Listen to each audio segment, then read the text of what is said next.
In the event of an emergency, there is a specific procedure to activate the motorcycle's electrical system. This procedure requires inputting an ID code.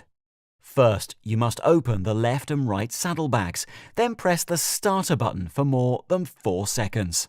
The buzzer will sound and the system will enter the ID number input mode. Make sure you have the ID number on your motorcycle's ID tag so you can input it for the next steps.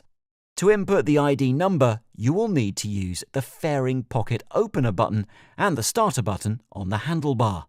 Input the ID number on the ID tag starting with the digit on the left.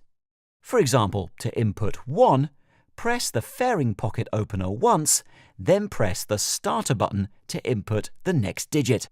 To input 0, press the starter button without pressing the fairing pocket opener, then you can input the next digit.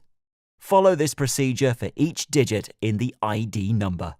Each time you press the starter button, the buzzer will sound to indicate the system is ready for you to input the next digit. Repeat this process until you have input all of the digits. If for any reason you don't press a button for about 20 seconds, the procedure will be cancelled. Once you input the last digit of the ID number and press the starter button, the ID number will be authenticated. The steering will be unlocked and the electrical system will be activated. At this point, you can start the engine.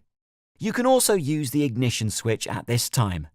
Note that this motorcycle also has an emergency key, a built-in key, and a key tag with a key number and a barcode.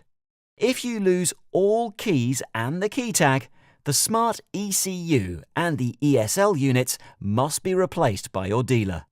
To avoid this, store the emergency key and key tag in a safe location.